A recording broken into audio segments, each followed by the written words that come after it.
नमस्कार, daily update में आपका स्वागत है। मैं आपके साथ अंजलि। डेली अपडेट में देखेंगे वो खबरें जिनका है आपसे सरोकार। आइए नजर डालेंगे आज की ताजा तरीन खबरों पर। 16वीं कर्नाटक विधानसभा के पहले सत्र में 16 नए कांग्रेस विधायकों ने ली शपथ। जल्द होगा नए स्पीकर का चुनाव।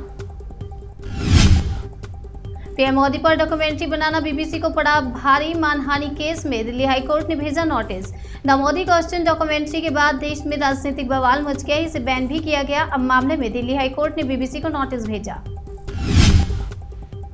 टीचर ने सोशल मीडिया पर की सिरद्वार मैया सरकार की आलोचना, हो गया सस्पेंड। कर्नाटक में सिरद्वार मैया सरकार की नीतियों पर सवाल उठाते हुए एक स्कूल टीचर का फेसबुक पोस्ट करना बेहद महंगा पड़ गया। टीचर ने सिरद्वार मैया के कार्यकाल के दौरान सबसे ज्यादा ऋण की बात की थी, जिसके बाद उस पर कार्रवाई करते हुए नौकरी से निकाल दिया गया। 2 का मतलब 2 करोड़ होता है, भगवंत मान का आरोप। क्रिकेटर से चन्नी ने मांगी थी रिश्वत। कांग्रेस नेता चरणजीत सिंह चन्नी के खिलाफ आय से अधिक संपत्ति मामले में विजिलेंस विभाग की जांच जारी है। इस बीच पंजाब के सीएम भगवंत मान ने चन्नी को निशाने पर लिया। सुप्रीम कोर्ट के जरिए हो नार्को टेस्ट, बजरंग पुनिया बोले पूरा देश देखे लाइव। बीजेपी सांसद बृजभूषण शरण सिंह ने यौन उत्पीड़न के आरोप लगाने पर विनेश फोगाट और बजरंग पुनिया को नार्को टेस्ट कराने की चुनौती दी थी। ईडी के सामने पेश हुए एनसीपी नेता जयंत पाटिल। जांच एजेंसी के दफ्तर के बाहर कार्यकर्ताओं का जमावड़ा। एनसीपी नेता जयंत पाटिल को सोमवार को IL&FS मनी लॉन्ड्रिंग मामले में ईडी के दफ्तर में पेश होना पड़ा। दुनिया भर में बजा भारत का डंका। पापुआ न्यू गिनी और फिजी में सर्वोच्च सम्मान से नवाजे गए पीएम मोदी। प्रधानमंत्री नरेंद्र मोदी को पापुआ न्यू गिनी और फिजी में सर्वोच्च सम्मान से नवाजा गया। पापुआ न्यू गिनी के पीएम जेम्स मारापे ने मोदी के पैर छूकर उनका स्वागत किया था। अचानक तबीयत बिगड़ने पर आप नेता सत्येंद्र जैन को लाया गया सफदरजंग अस्पताल। तिहाड़ में काट रहे हैं सजा। अचानक तबीयत बिगड़ने पर आप नेता सत्येंद्र जैन को सफदरजंग अस्पताल लाया गया। इस वक्त वह तिहाड़ जेल में सजा काट रहे हैं।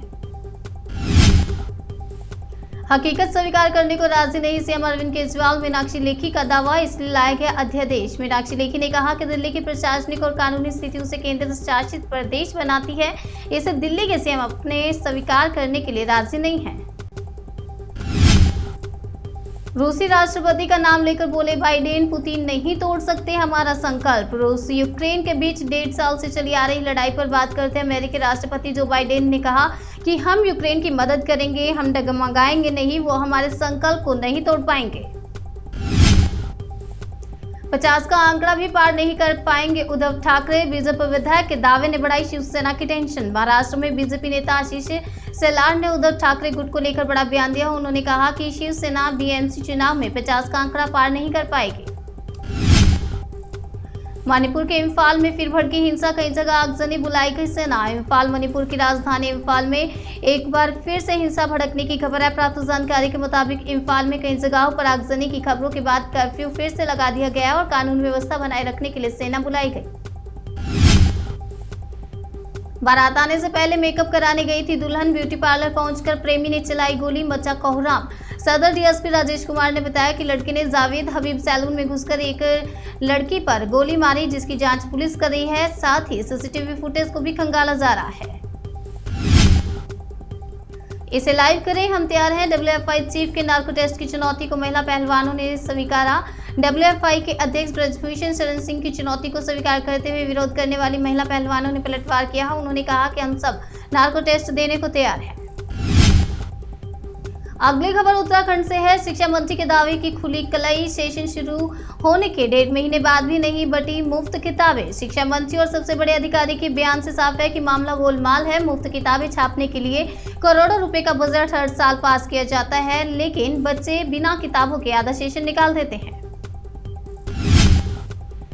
बालोद में सड़क हादसों को रोकने के लिए महिला कमांडो ने संभाला मोर्चा, लोगों को कर रही जागरूक। बालोद में महिला कमांडो की टीम यातायात नियमों और सड़क सुरक्षा के प्रति लोगों को जागरूक करने में लगी है। इन महिलाओं को जिला प्रशासन और पुलिस की तरफ से सहयोग मिल रहा है। बाबा धीरेन्द्र शास्त्री पर भड़के स्वामी प्रसाद मौर्य। सपा नेता स्वामी प्रसाद मौर्य ने कहा कि मक्खी मच्छरों के भिनभिनाने से बादलों की आवाज नहीं निकल सकती।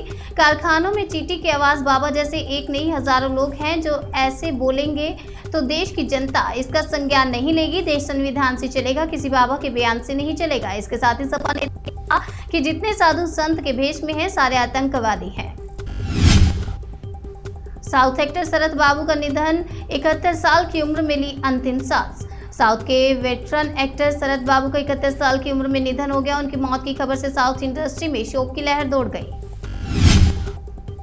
तमिलनाडु में काल बन रही शराब, फिर से 2 लोगों की मौत, पिछले हफ्ते गई थी 22 की जान।